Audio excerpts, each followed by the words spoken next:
Good morning, good afternoon, and good evening, and welcome to Energy Speaks Back, powered by B2B Energy. My name is Paul Webb, and I'm the founder of B2B Energy, and I'm your host. And weekly, I present to you energy experts from around the world. Welcome to episode 139. Our purpose, as always, is to provide a good understanding of energy management knowledge from around the world, which is available today for us to deliver savings that impact on our planet. We would like to thank utility people who are creating a better career and future for people in our industry. Welcome, energy enthusiasts, to another enlightening episode of Energy Speaks Back. Today's guest is an energy expert from France who has been on my training and has become both a global energy expert and an energy consciousness practitioner. So, without any further ado, let's dive into the conversation with Behidi Lamine. Good evening, Behidi. How are you today? Fun and you, how do you do, Paul? Very good. Or should I say bonsoir? As you want, bonsoir also. You've always been very polite, Behidi. Considering how tall are you? You're very tall, aren't you? On my ID card, 1 meter 95 Right. centimeters. Yeah. And we've had some pictures taken together, and I think I come up to your kneecap. I'm so small compared to you. You're very tall. So Behidi, we have met, and you can tell us where we met because you was researching this the other day, wasn't you? Absolutely. We met in at Energy Summit uh, at London Stansted Airport, near at what kind of hotel it was? Radisson, yeah, Radisson Red Hotel in 2012 of October, yes. right. And I was presenting the energy management process, wasn't I? And as you know it, because you've done the training now, the 11-week energy program I was presenting to you, wasn't I? Absolutely, yes. Brilliant. And that's how it all started. And you've actually visited the UK, and we've met a couple of times, and we've gone to the ENCO conference together, and we've maintained that relationship. And in fact, I think since that time we met, we probably meet every week, and we talk about now. We've gone through the training, and we've been talking a lot about energy and the new things that are happening within the industry, and some quite interesting things I'm sure will happen from the conversations today. Now, as I know you very well, for the Mm. benefit of our audience, can you give us your background story and tell us about your origin story and how you got into energy management? So, to present myself, I'm from little town in France, Chimazaran. First of all, since I was young, I've always been interested by everything related to science. So, it guided me towards scientific studies. And during my studies, I developed a great interest for thematic related to energy, as energy efficiencies, power electronics, renewable energies. And following my studies, I've started to work in this industry. And I'm currently working as an energy manager, something that is very interesting for me. And for the following, as you said in your presentation, I am very keen to discover more things about AI for energy industry. Yes. Right. And let's talk about use into science and things. Do you think the transition is about the environment as well? Are you passionate about the environment? I will say to you, my interest by science is more related to the fact I always been interested to the practical aspect of things, how things work. Yes. Yeah. And what guided me primarily to the energy industry, it was The fact that for a practical mind, it's a good industry where you could work towards physical goals, yes, like sustainability for environment and ecology. So yes, those things have a great interest for me. Yes, And as a energy manager, do you find there's a balance between the people and technologies? So I know you've done an ENCO course, haven't you? yes. First of all, I will say not really, but I think with the current situation we have, especially in Europa, with the rising of the cost of energy, people are more interested by these thematics. So yes, I clearly believe now there is more people who are not from the energy industry seeking information about the topic of energy. Yes. And the transition we're finding ourselves with AI in buildings, I'm quite shocked really regarding Chat GPT and what that can do. How do you think the that technology is going to be adopted?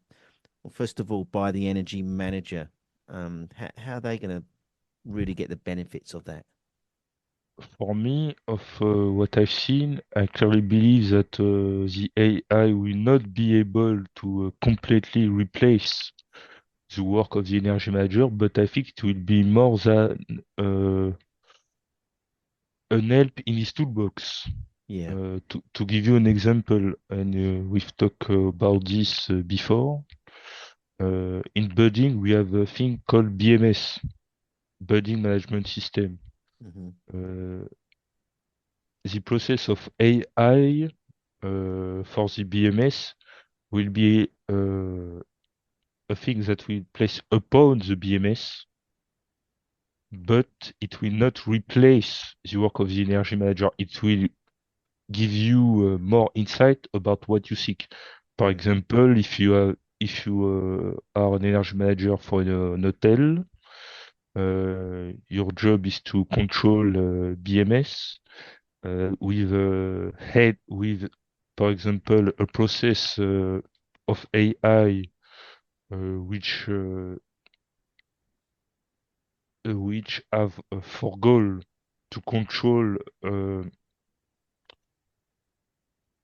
the weather and temperature inside the hotel. It will give you insight on how to regulate your BMS by a more efficient way. Yes. Yeah. So for me, yes, I understand that there is a question we can have about the process of enchantment of an AI, but for me, it will be more a toolbox, a thing that a thing that you will be able to have to help you in your work. Yeah.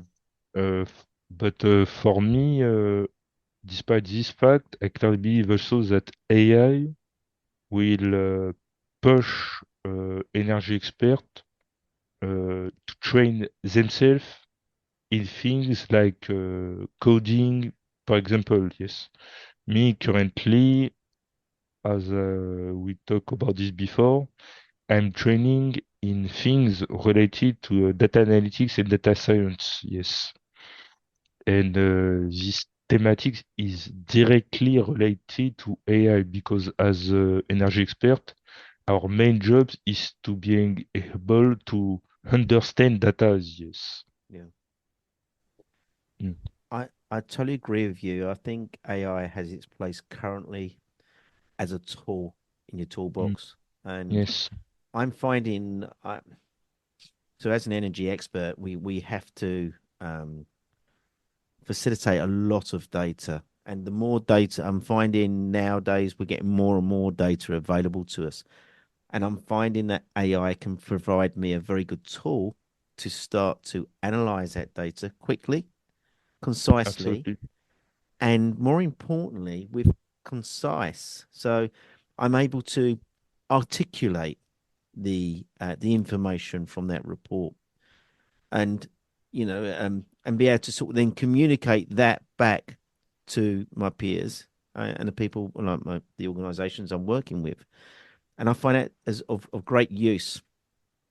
Having to look at the data and seeing the trends and understanding how the trends are working, I can see it and visualize it. Sometimes I find it very difficult to articulate that back to an organization, especially when you've got loads of data, you know. Absolutely. I, I'd like to think in the future we could have it aligning with the BMS system and just give us some advice of what we could be doing. I wouldn't like to see the AI saying, we need to increase the temperature set points, and that's what I've done. I think there needs to be a little bit of a gap there, you know, before we Yes, implement things.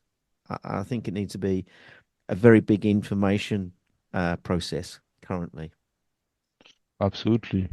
Have you seen any incidents of this, of when with AI and with any systems yourself? Uh, Physically, no, but I've exchanged with a startup who currently working on this. Right. Yes, on how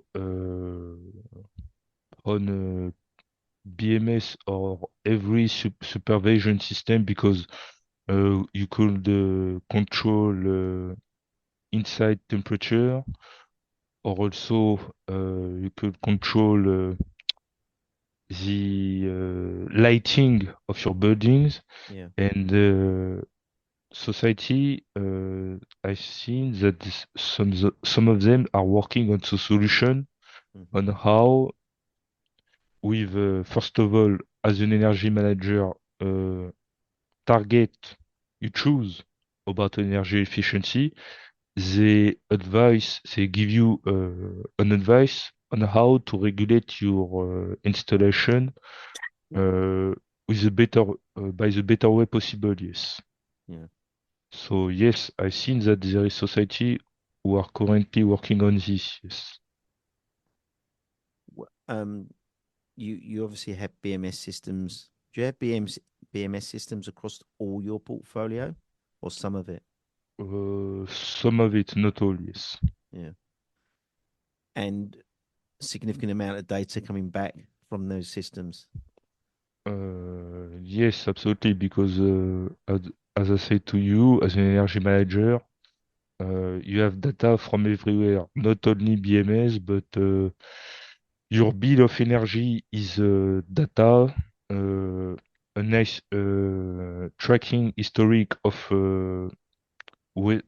outside temperature is data, yes. Yeah, yeah. Inside temperature is data. How many person are counting your facility is data. Also, your CO2 concentration is data also, Hmm. because now I'm sure you know it, but with the CO2 concentration, you could use this data to regulate better HVAC system, Hmm. because certain amount of CO2 is equivalent to one person, yes.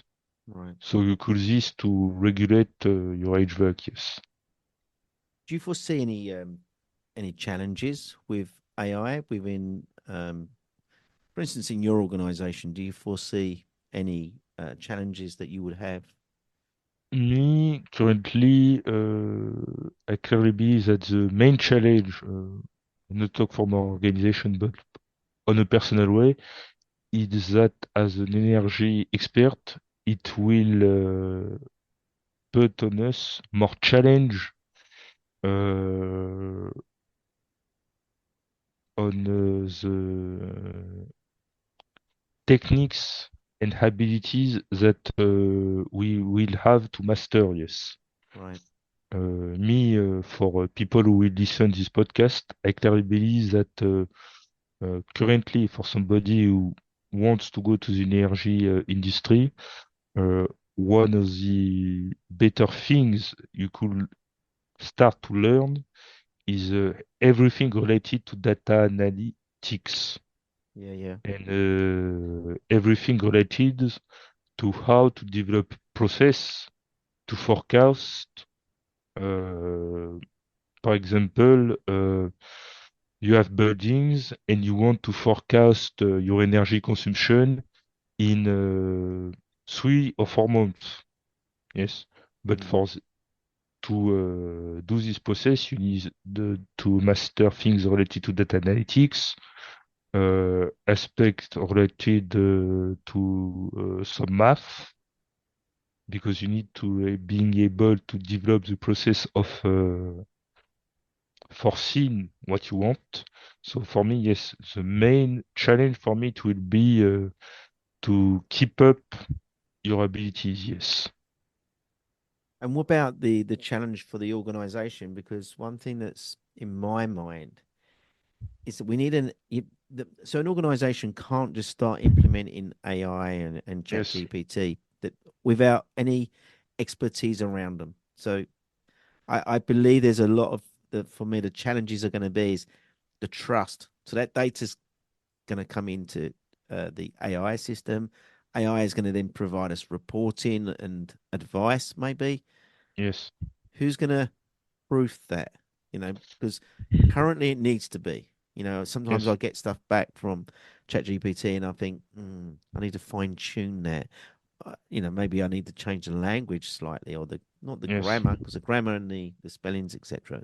It's very good, but it sometimes is a bit dated. So I was using it today to look at some analysis on some data, and it was recommending putting in LEDs. Well, I've seen that it's got LEDs in the yes, building. It couldn't see that from the data, you know. So we have got to provide the expert knowledge around it, haven't we? yes. But as you say, this I clearly believe it's things that related to the training of the expert, Yeah, because with massive data and with the thematic of AI autonomous process, there will be an aspect related to cybersecurity. yeah, Because, as you said, currently with your supplier of electrical energy, uh, he could is able to track what kind of device you're currently using by at your home with the frequency signature. yeah, Yes. yeah, yeah. So yes, I clearly believe that main challenge, especially for organization, will be first of all related to training. First of all, training of his expert, but Mm, also cyber security aspect. Yes, yeah. That's a good point. You mentioned security there. I know the governments and the heads of government have all met recently to discuss the the control of AI, ChatGPT, and what we're doing with it. And there are some guidance being developed for it. Um, absolutely. and I think that's important that we keep on top of legislation. It does frighten me sometimes. The stuff I ask, I put in, and the information comes back so quickly. I can't even have time to correlate what the question was I've just asked. It's just amazing. It comes back so quickly. Mm. And if you can harness that in the right way, it has to be checked, obviously. You know, Ah uh, yes, every system need to be checks. Uh, but it's only going to every get system. better, isn't it? For me, I clearly believe we are only at the beginning. Yes. Yeah, yeah, So it will be for me. I clearly believe there is no there is all these aspects related to cybersecurity, but I clearly believe the more the development of this kind of process uh, will step up in competency, the more it will be efficient. yeah, Yes. So for me, no, I clearly believe that there is not a lot. There is things to be frightened, as you say, about the ability to track data easily And also, as you say, because with data, you could easily dress, for example, a profile. Yeah, So, for example, to give you an example, you have military facilities, things like this. If you're able to have their energy data, you could easily find when there is personnel on the facilities, what kind of device they are using. So yes, mm, this aspect is frightening, but for me, I'm very optimistic on yeah. this technology. I think as experts, we need to be optimistic because and as an energy expert, we need to be one of the group within an organization to be leading change. You know, that Ah, is the only way you're going to make a difference to reducing your energy consumption is by absolutely, change. absolutely. Only change, progression come with one thing and only change. Only. We need to try new things. We need uh, to test new technologies, and for this, I can believe that AI is a perfect thing. Yes. Yeah. Let's just I'm going to throw some curveballs now. And I want to start talking about France as a country regarding their net zero approach. Because during the end of lockdown, the French government made some really great decisions, I think, regarding shutting down buildings at night. Um, Even like shop fronts, for instance, they reduced the amount of displays that were available, and I believe they even changed the timings on the lights on the Eiffel Tower, for instance, and their landmarks. So they made some significant changes. Has that made a big impact on the carbon footprint of France? For now, for what I know, because I'm not official of government, I will say uh, a government needs to be the leading factor of change. Yeah. So for me, the interest of this kind of measure, uh, for me, for now, is not cannot only be judged by the Paris Agreement, who have set a target for 2030, but by the fact that if the government has set this kind of measure, it will have an impact on companies and Mm, inhabitants of the country. Yes. So for me, it's more the good thing is this. Yes. yeah. And then what about the balance of um many years ago they had committed to nuclear power. So Yes. high percentage of the power that's been generated in France comes from nuclear power. And then Absolutely. you've got the balance of solar fields and wind power. I drove down to Andorra through France, and I was amazed at all the windmills. There are hundreds and hundreds of them. Yes. What is the balance of? Have you got any indication Yes. For indicative me, figures on on how many?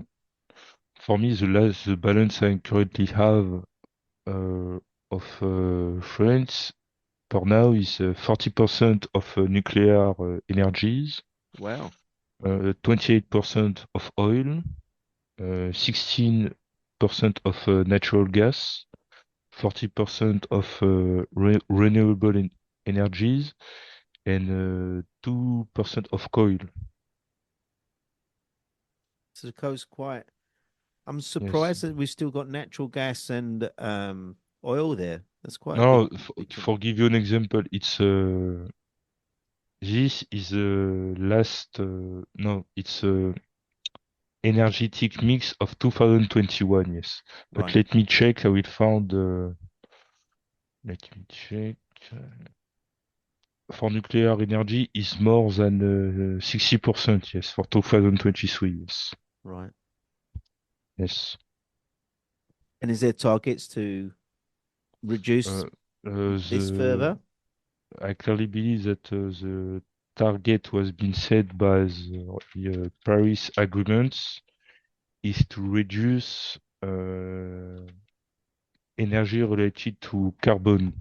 So the main goal uh, is to develop, first of all, renewable energies, Yeah. first of all, and also I know that there is a project related to the nuclear industries, uh, especially related to small nuclear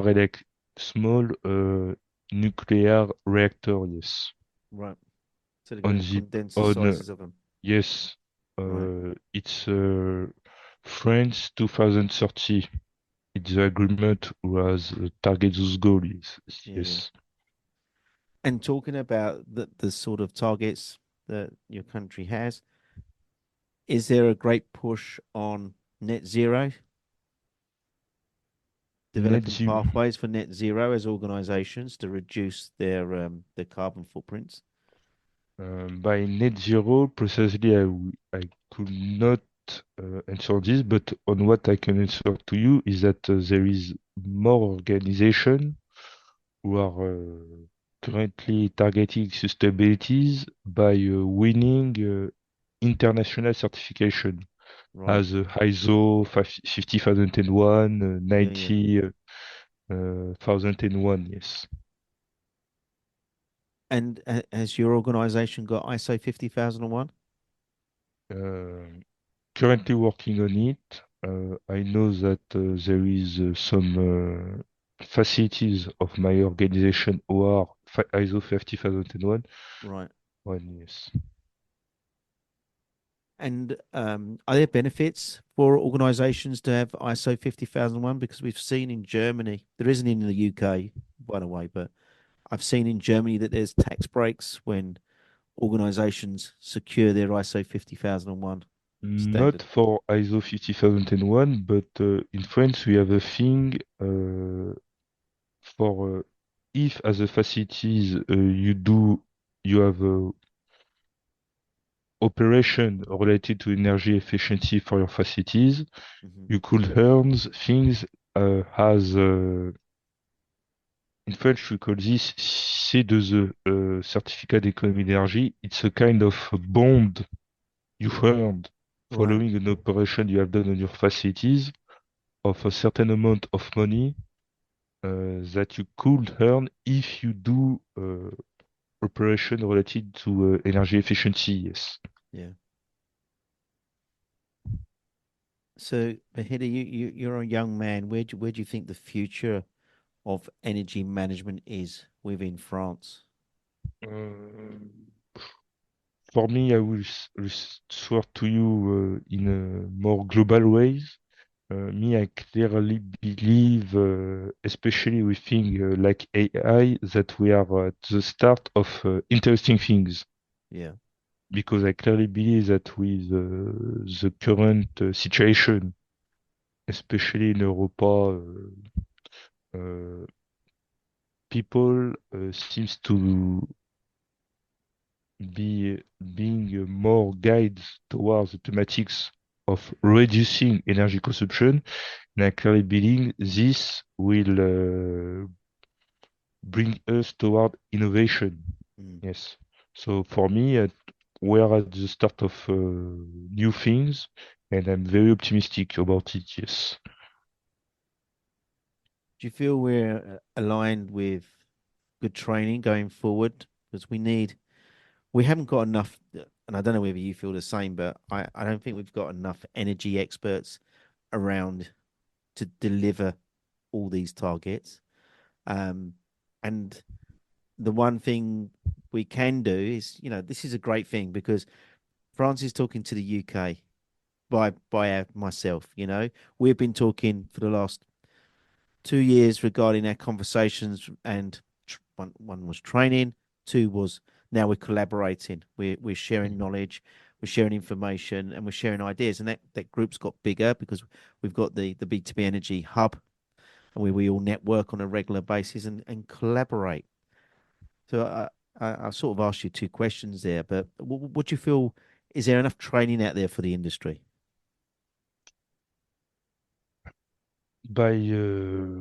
For me currently, because as you said, we have not the same experience. So for me, uh, I will say regarding the current thematics, no, I don't think there is a lot of energy experts. Yes. Mm, But I clearly believe that with, as I say, the current situation, it will bring more person toward this profession. Yes. yeah. And then I was leading to the collaboration. Do you speak to other energy experts around the world? Have you got a vast and you're quite keen on networking?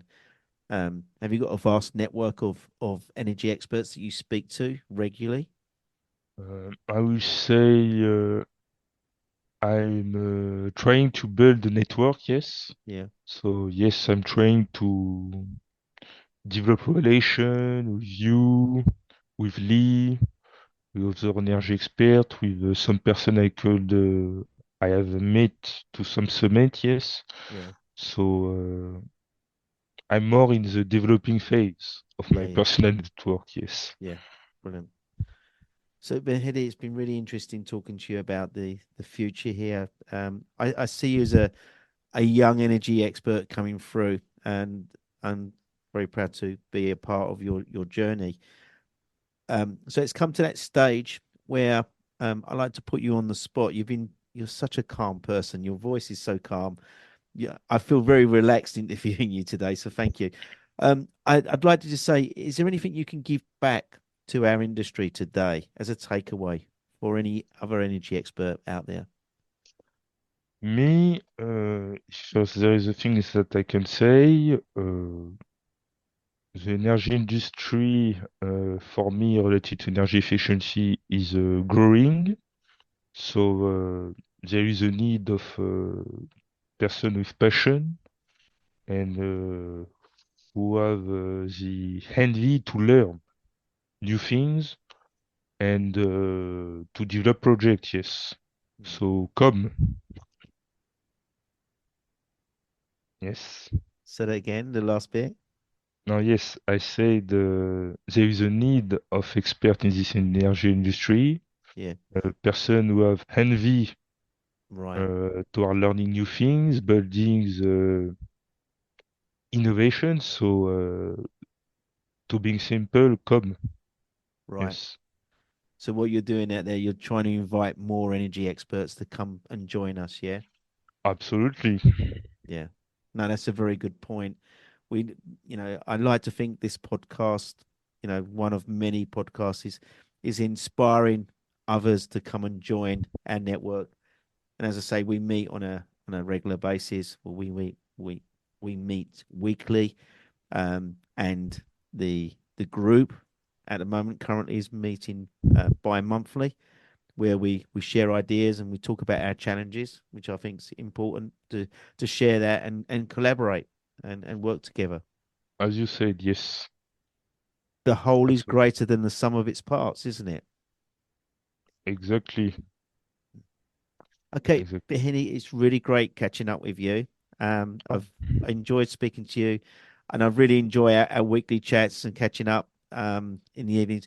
You're 1 hour ahead of me mm. most of the time, so we juggle our calendars to meet around that sort of schedule. So I appreciate your commitment, and I appreciate your commitment today on our podcast. Me, first of all, thank you, first of all, for the training. First of all, because it is very interesting to learn things about my industry, but in another way, voilà, in the English world. Uh, since we exchange information and we talk, it helps me a lot Yeah. toward gaining, first of all, new knowledge, being able to express me, I think, in a easier way, Yeah. because during our first discussion, I think it was a bit difficult It was a to challenge, wasn't it? yes, to understand ourselves, Yeah. yes. And your English So is amazing now. To be honest, when we first met, I I I had to really listen, and it's so funny how we've both molded into the conversation. My English is from London, so I have an accent. I talk around the world, so sometimes my accent blurs a little bit. But we've done really well, haven't we? And we've been patient. We've worked together and worked through that. absolutely, yes. Brilliant. You'll always be my aubergine man because you're always sitting in the dark. You always wear your the bluish top, Not and not I, not for today, yes. and your room environment is always blurred. So we always used to smile and us used to say, "Oh, you're my aubergine man that Mm. is on the call today." So brilliant, great to catch up with you. Thank you very much, and Behidi, thank you. You and your family, please stay safe in these times. Thank you for you also and your family, yes.